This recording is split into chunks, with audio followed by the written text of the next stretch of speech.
Al-Khafidu Ar-Rafi'u.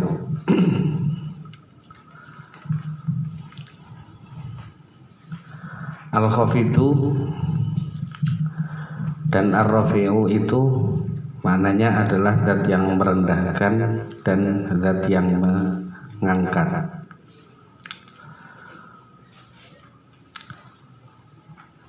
Allah Maha Al-Khafidu itu berarti Allah mengangkat orang-orang mukmin untuk bahagia di surga dan merendahkan orang-orang kafir untuk sengsara di akhirat. Al-Khafidu juga maknanya menurut Imam Ghazali itu adalah zat yang merendahkan orang-orang dengan tidak melihat batiniah alam semesta dan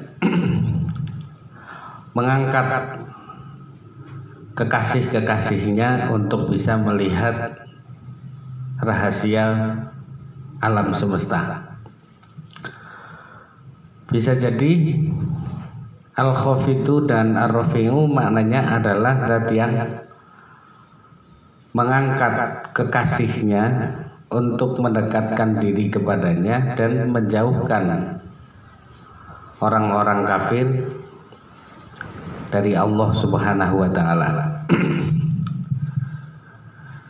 Kita mengambil makna satu daripada Al-Khafidu, yaitu Allah Subhanahu wa ta'ala adalah zat yang merendahkan orang-orang yang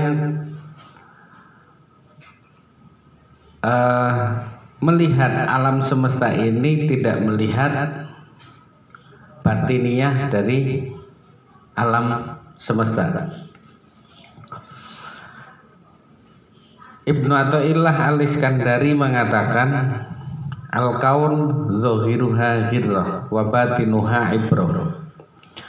Alam semesta itu zahirnya adalah tipuan, sementara batinnya adalah pelajaran. Lah orang yang tidak mencapai pada batin pelajaran ini disebut orang-orang yang direndahkan oleh Allah Subhanahu wa ta'ala. Misalnya sebagaimana yang dikatakan oleh Jalaluddin Rumi bahwa orang yang tidak melihat bahwasannya alam semesta adalah dialektika daripada kemesraan cinta ilahi kepada makhluknya. Sebenarnya alam semesta ini adalah dialoge Gusti Allah, bahwa nyong itu mencintai sampean semua. Ketika kita tidak melihat pesan alam semesta sebagaimana yang dilihat oleh Jalaluddin Rumi, berarti kita sedang direndahkan oleh Allah Subhanahu wa ta'ala. Paham orangnya? Jadi unggal dina direndahna ternyata.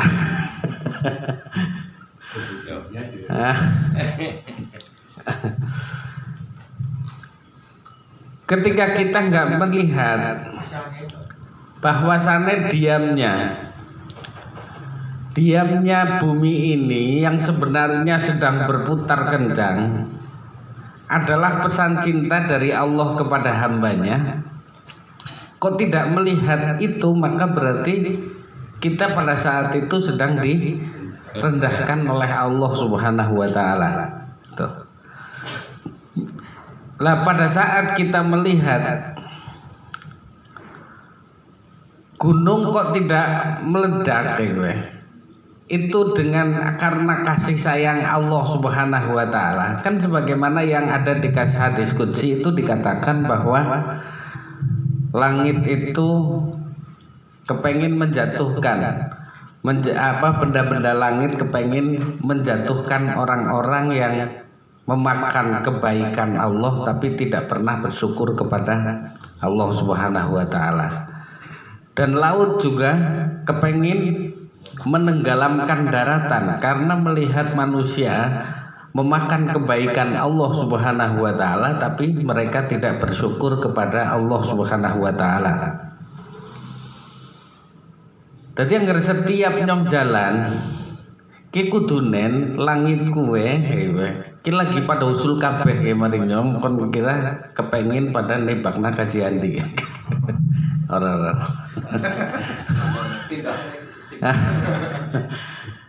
Sebenarnya kan begitu. Kita mungkin kalau meratapi bahwa alam semesta ini lagi pada ngadu karo Gusti Allah kepengin nibakna benda-bendane untuk ditimpakan ke kita, itu akan membangunkan batiniah kita untuk mengistighfari apa yang kita lakukan. Itu. Coba sih kalau kita berjalan kemudian jalan gue tidak mempunyai tujuan kebaikan, maka batin orang-orang yang telah makrifat kepada Allah ataupun orang-orang yang soleh itu akan mengatakan di dalam dirinya bahwa semestinya benda-benda yang ada di bumi ini itu akan melempar ke saya karena kami hidup di dunia ini tidak karena Allah Subhanahu wa taala atau tidak sujud kepada Allah dan maksiat kepada Allah Subhanahu wa taala. Tadi ngajak dialog kabeh ternyata alam semesta iki. Mulanya Ebit kan mengatakan ya, mungkin alam mulai bosan ya. Bersahabat dengan kita. Karena apa? Karena mungkin Ebit itu mengambil dari hadis tersebut, hadis qudsi tersebut, kalau ternyata perilaku kita itu apa maning dedeleng nang hewan nang barang-barang langit ataupun bumi itu kita ketika mendapatkan rezeki tidak pernah melihat siapa yang memberikan rezeki kepada kita. Itu. Ketika kita jualan tidak pernah melihat bahwasane Gusti Allah sing gerakna atine wong kon tuku nang tokone nyong. Maka sepantasnya pada saat itu kita itu dilempari benda langit ya, sehingga nanti pada melenong. Sehingga akhirnya pada saat itu kita bertobat, membaca istighfar kepada Allah Subhanahu wa taala bahwa saya tidak melihat nikmat yang Engkau berikan kepada saya itu adalah merupakan satu kelalaian yang memerlukan hukuman. Nah, tapi Engkau tidak menghukumku, maka istighfar. Batiniah ketika kita melihat batu, batiniah ketika kita melihat melihat gunung, batiniah ketika kita melihat lautan, kemudian batiniah ketika kita menghadap ke langit yang akan siap-siap membantai kita, itu berarti kita itu sedang diangkat derajatnya oleh Allah Subhanahu wa taala untuk melihat dari segala sisi bahwasane kita itu sangat jauh dengan Allah Subhanahu wa taala, sehingga dengan mengerti semuanya itu sebenarnya kita sedang didekatkan oleh Allah Subhanahu wa taala gitu. Nah, ini dari sisi batiniah kita harus melihat bahwasannya nek Gusti Allah itu Al-Khafidu, maka kita hanya dipersilahkan untuk memandang sisi materinya saja. Akan tetapi jika kita diangkat oleh Allah Subhanahu wa taala, maka berarti kita telah dibukakan oleh Allah Subhanahu wa taala untuk melihat batiniah alam semesta. Misalnya ketika kita minum kemudian melihat siapa yang menghubungkan antara air dengan hilangnya haus, maka berarti kita itu sedang diangkat oleh Allah Subhanahu wa taala. Ketika kita makan kemudian kita melihat bahwasane yang mengenyangkan kita itu adalah Allah Subhanahu wa taala, maka berarti kita itu sedang diangkat oleh Allah Subhanahu wa taala. Lah ketika kita minum obat kemudian menjadi sembuh, maka kita melihat Allah sebagai penyembuhnya, berarti kita itu sedang diangkat oleh Allah Subhanahu wa taala. Dadi ngangkate nyong pada ke melihat sisi batiniah, dudu mempengaruhi materi yang kita miliki. Angger Gusti Allah lagi nglorot materi, berarti kowe Gusti Allah lagi orang seneng. Dudu maknanya seperti itu. Karena bisa jadi delolot materine tapi malah justru lagi desa nengi mulane angger lagi delorot ya alhamdulillah. Abot ya. Yo. Imam Qushairi dalam risalah Qushairiyahnya mengatakan orang tidak mungkin akan mencapai pada derajat orang-orang soleh kecuali ketika dia harus melakukan beberapa hal. Yang pertama adalah berani meninggalkan kelapangan dengan untuk menjalani kesempitan. Pas lagi ki angger wong kepengin mlebu nang derajate wong saleh, kowe kudu berani meninggalkan kelapangan untuk menuju kesempitan gue. Anu meninggalkan ngono bae kok. Iya. Anu ngono bae ya, nang kesempitan bae. Oh, sempit bae. Kari-kari nujat ya. Ngobor udah bae. Aku nek ndeleng risalah Qushairi Imam Qushairi, kuwi mandan pesimis banget dadi wong saleh. Karena saking ora kuatnya dadi wong saleh, maka hanya kita berdoa sebagaimana doanya Pak Kamil itu al-hikna bisa lihin sebagaimana doanya Kanjeng Nabi Ibrahim alaihi salam wis tingkatane Khalilullah tapi esih donga njaluk kon ketemu karo wong sing saleh. Bang nyong wis dudu wong saleh. Ora kepengin ketemu karo wong saleh dan mbuh arep dadi apa mbek suke. Lah ini apa yang dikatakan ketika kita dibukakan makom batini yang melihat sesuatu dengan batin kita, berarti kita itu sedang diangkat oleh Allah Subhanahu wa taala sebagai zat yang ar-rafi'u itu. Lah selama ini kita itu selalu melihat segala sesuatu dengan sifat batiniah zuhiriyahnya saja, lahiriahnya saja. Tidak pernah berusaha mengungkap sisi batiniah yang sebenarnya di situ ada pelajaran yang luar biasa. Maka pada baik perilakune, akan tetapi ketika wong bisa ndeleng nang sisi batiniah, kowe arep mendekatkan diri kepada Allah Subhanahu wa taala. Misalnya taruhlah begini, ketika tidur ya, ketika seorang tidur berturu, dongane alhamdulillahilladzi ahyana ba'dama amatana wa ilaihin nusur.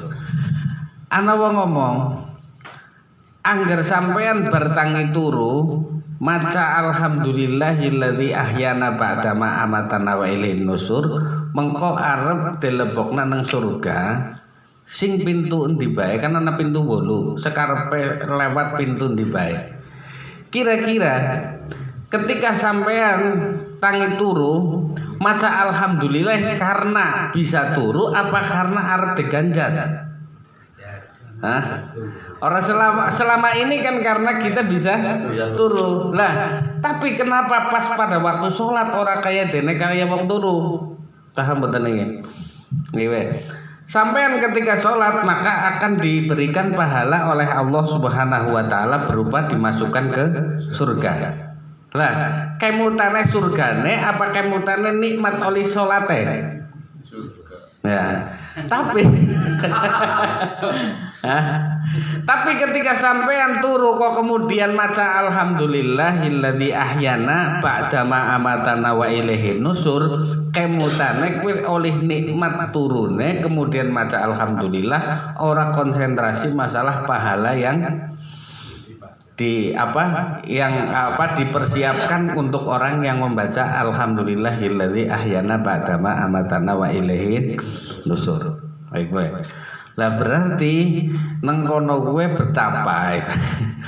betapa miskinnya kita, betapa bodohnya kita. Wong nikmate salat kuwi lebih nikmat sekang nikmate turu. Kenapa alhamdulillah nang salat kue karena mengharapkan upah, lebih konsentrasi maring upahe daripada maring salate. Kenapa nang turu lebih konsentrasi bisa turune daripada maring upahe. Padahal nikmate turu nikmate salat lebih dhuwur daripada nikmatnya turu. Lah iki kan kebodohan. Selama ini bodoh ya.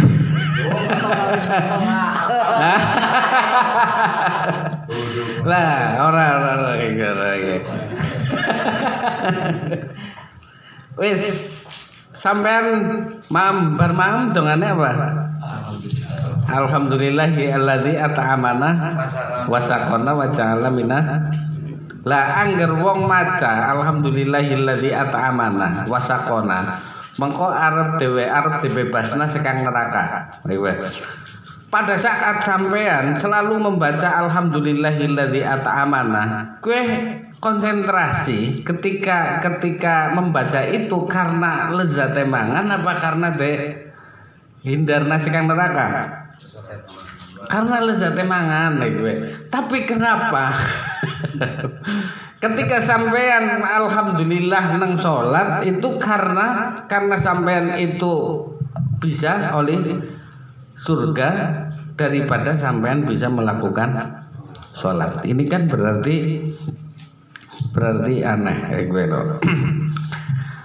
Allah mengatakan udkhulul jannata bima kuntum ta'malun. Kalian masuklah ke dalam surga dengan apa yang kalian lakukan.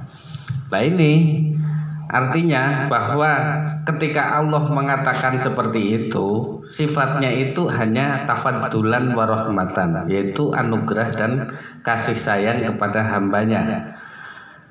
Akan tetapi sebenarnya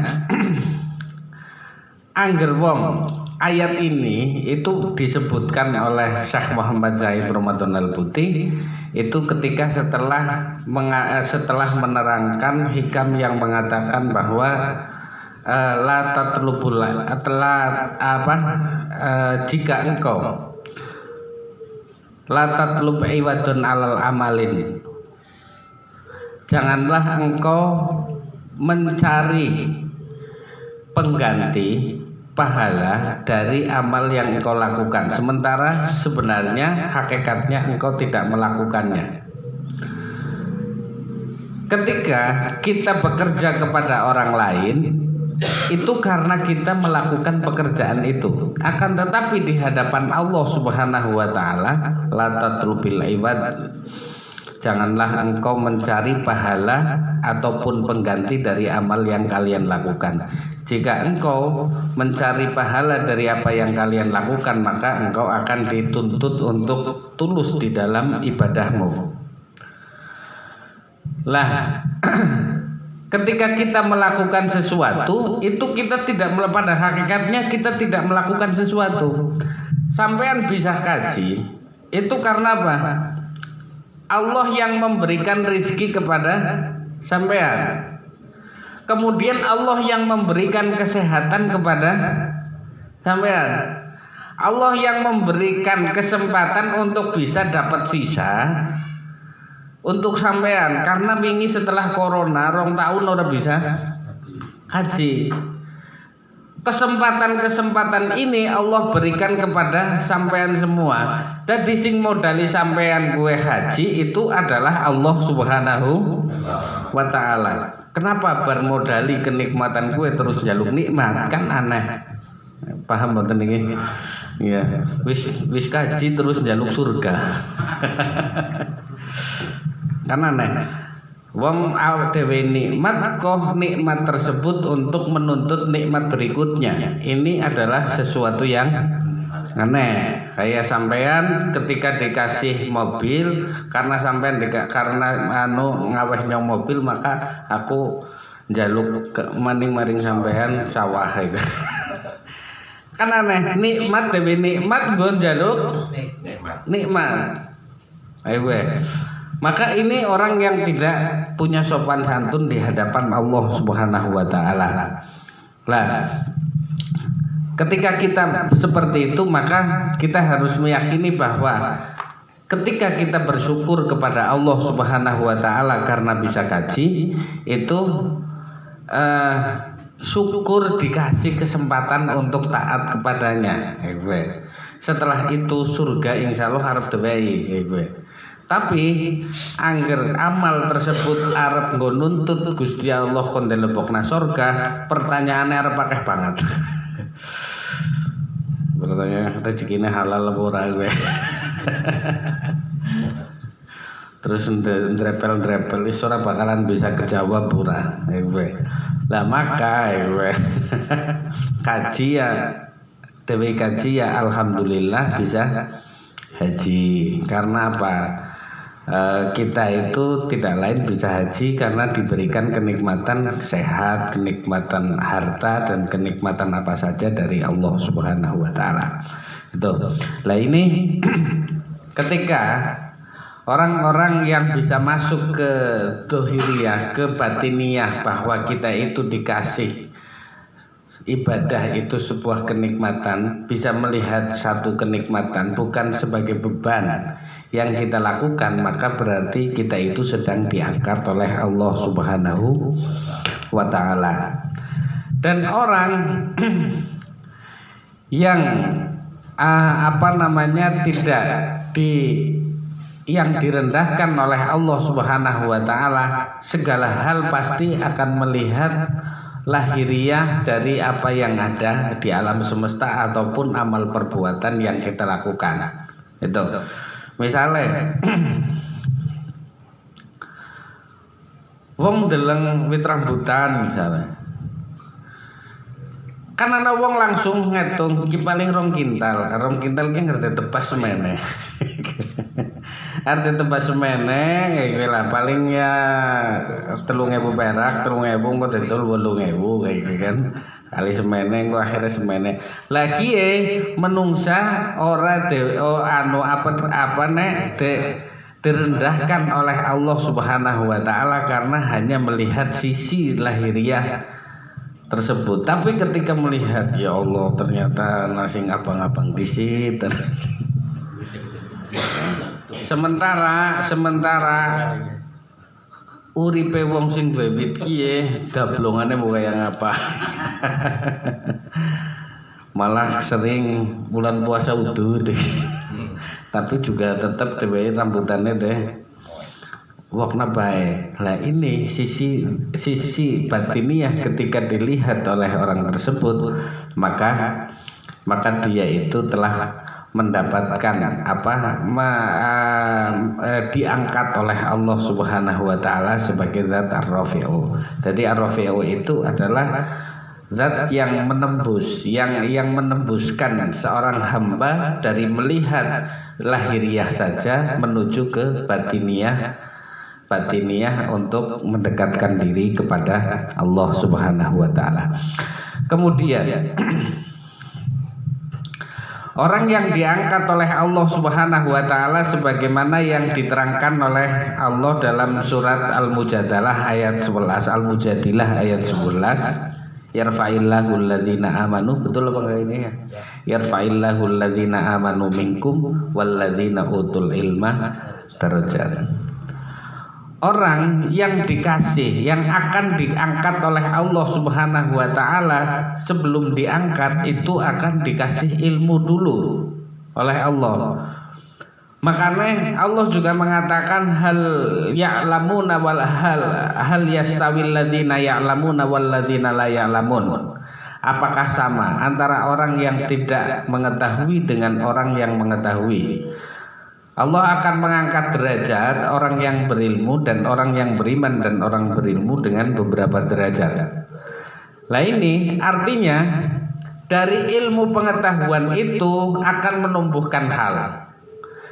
Hal itu adalah kondisi batin. Dari hal ini akan menimbulkan amal.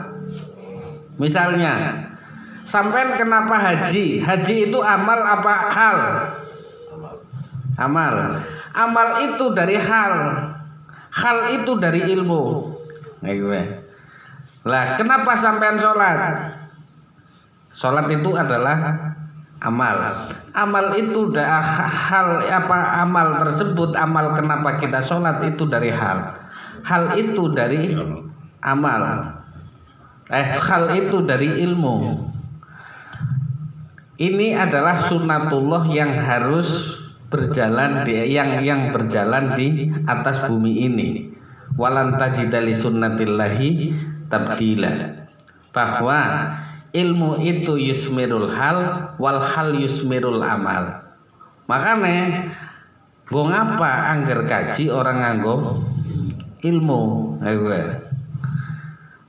Sampean kepengen kaji sebabnya keberapa kajian di coba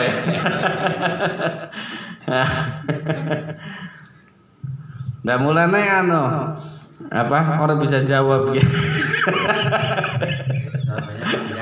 Jawab. Lah, wong ya ketika sedekah, kenapa sampean sedekah kan gampang. Karena kowe wis latah urip nang alam dunya sedekah kowe tadfaul bala. Kenapa? Kenapa sedekah? Karena untuk menolak bala. Kenapa sampean sedekah kon kepengin rezekine lancar? Kowe kan alasan di dalam hati kepengin rezekine lancar kon ditolak balane kowe disebut hal. Bersumber dari ilmu sekang hadis Rasulullah atau sekang Al-Qur'an bahwasane wong sing sedekah kuwe bisa menolak bala ataupun rezekine bisa lancar. Lah, nek ditakoni kenapa sampean sedekah, jawabannya kan wis keton gue. Tapi kenapa sampean salat? Lah. Jawabannya apa? Hah? Karena perintah Tuhan lah ya. Karena kepengen melebung. Ya. Lah kemudian itu ketika kita dikasih ilmu untuk bisa seperti itu, maka berarti itu kita sedang diangkat oleh Allah Subhanahu wa taala. Betul.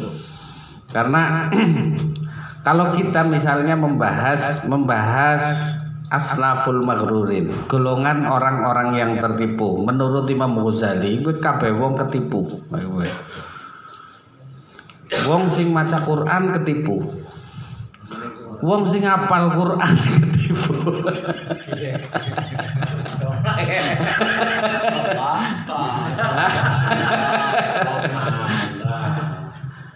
Wong ana tulisan nang tembok kayak kan. Nang aturan pondok pesantren atau nang sekolahan kon diwaca terus diapalna diwaca tok diapalna tapi sing melanggar bae kan berarti ki wong sing tipu. Begitu juga wong kon ngapalna tok kae gue tapi ora paham sing diapal.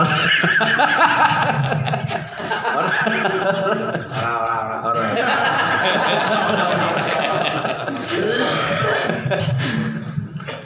Lah begitu juga sing sing mahami tok gue juga arane wong sing tipu. Karena wong sing mahami tok ki pada bae karo wong dewe pedang, tapi ketika ketemu karo musuh orang nganggo pedange. Gue wis ketemu karo singa nyong paham ya singa ki arep nyokot arep wis paham tok meneng bae ora nyekel senjata wong lawan singa. Maka berarti ki wong ketipu, berarti pada bae wong sing paham Al-Qur'an tapi juga orang ngamal. Nah itu wong sing wong sing melakukan segala sesuatu misalnya sembayang, wong sembayang juga wong sing ketipu kayak gue. Kadang-kala akeh wong sembayang karena bukan deleng mertua ki mantu kurang ajar temen. Ujarku pas lagi maraki maring anak kita kaya engko disit Pak ngono sewu masjid sing terdekat endi ya. Tapi bareng ngene-ngene wis bojo iki wis ana turun wis kelalen iki turune wis mulai tangine jam 8.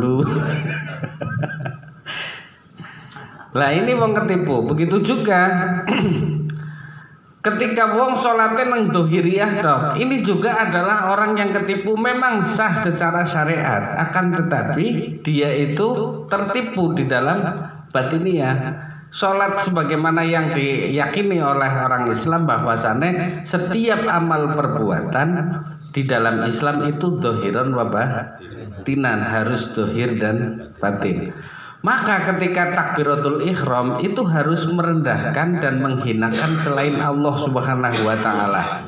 Apapun yang ada di sekitar kita itu kita rendahkan dan kita yakini bahwasannya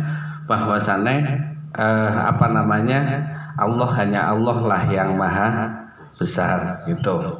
Lah itu mestinya kita seperti itu. Begitu juga kemarin yang saya terangkan tentang masalah tasyahud. Tasyahud itu kono ada yang menyebutnya itu tahiyat, ada yang menyebutnya tasyahud. Lah nang kono tasyahud kan karena nang kono syahadah. Asyhadu an la ilaha illallah. Lah kadang wong sing maca tasyahud la ilaha illallah kan siji mungkin yang pertama akan timbul isim. Gitu. Yang kedua akan timbul keyakinan yang mendalam bahwa segala sesuatu itu tidak wujud kecuali Allah Subhanahu wa taala. Atau tidak ada Tuhan yang memberikan rizki kecuali Allah Subhanahu wa taala.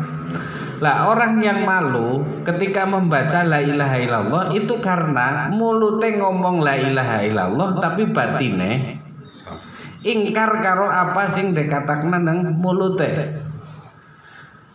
Contoh, ketika kita mengatakan la ilaha illallah, artinya kan tiada Tuhan yang wajib disembah kecuali Gusti Allah.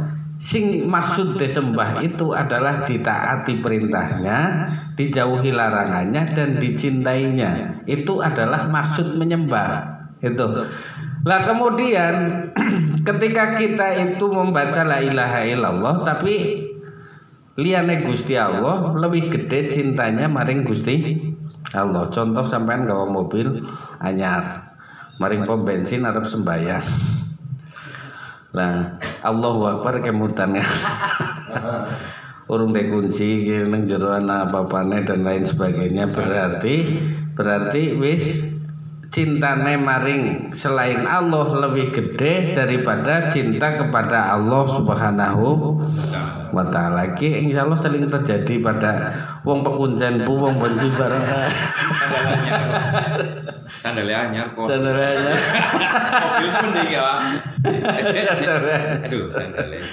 Iya. Gue mana batiniah itu ya seperti itu. Ketika kita dimasukkan oleh Allah Subhanahu wa taala pada setiap perubahan rukun untuk masuk ke dalam batiniah salat, itu berarti kita itu sedang diangkat oleh Allah Subhanahu wa taala. Maka kadang ketika kami sujudnya kepengin suwe. Karena mencorongnya gue arep lebih kuat daripada sing sujudnya sedela. Dengan mencorong yang seperti itu maka akan cepat dikenal oleh Kanjeng Nabi. Pada saat itu dibukakan mungkin untuk menikmati sujud kita. Gitu. Lah berarti pada saat itu kita sedang diangkat oleh Allah Subhanahu wa taala. Kadang diangkat, kadang direndahkan, kadang diangkat, kadang direndahkan. Terus menerus hingga akhirnya anak syukure, anak istighfare dan lain sebagainya terus menerus dalam kehidupan ini. Wong syukure mung terbatas kita itu kadang gitu loh. Jadi syukure ketika oleh arisan. Karo motore payu. Hah?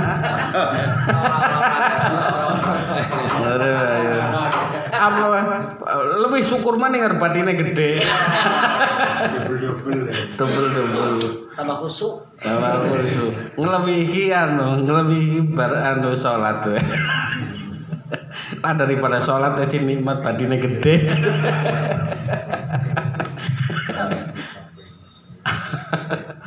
Lah itu berarti ketika syukure oli bati gede karo syukur lagi sholat kalau gede bati gede nih berarti lagi al-khafidune tentang Allah Subhanahu wa taala gitu. Maka Tapi bari gede salate khusyuk ya. Dangkat maning. Iya, makanya pas diangkat maning alhamdulillah. Ini kan bolak-balik alhamdulillah, astagfirullah, alhamdulillah, astagfirullah. Gitu.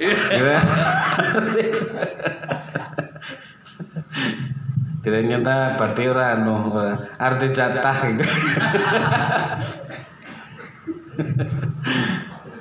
Nah itu adalah orang yang dibukakan oleh Allah lintas batas tembus dari dohiriyah menuju ke batiniyah berarti sedang diangkat oleh Allah Subhanahu wa taala. Kemudian Allah juga mengangkat dengan orang-orang mukmin dengan dimasukkan ke dalam surga dan kebahagiaan yang ada di dalamnya. Tapi surga juga tingkat-tingkatan. Wong sing ngertine kenikmatan nang dunia gue ora mungkin ana puncak ketika bersetubuh dengan seorang wanita, maka nang kana bayangannya bidadari nikmat wis mentok nang kono Lah, tapi wong sing bisa ngrasakna batiniyah nang jero salat itu akan merasakan nikmatnya surga itu bukan dari sisi itunya, akan tetapi dari sisi salamun qaulam Rabbir Rahim. Ana selamat ucapan selamat dari Allah Subhanahu wa taala itu lebih tinggi daripada sekedar bersama dengan bidadari gitu. Lah wong kaya gue wong sing wadonan gue ingkar dengan seperti itu. Ora mungkin lebih nikmat ki bae dari Pak Amin.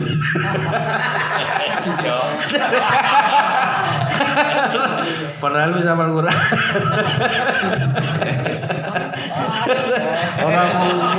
Orang mungkin gue.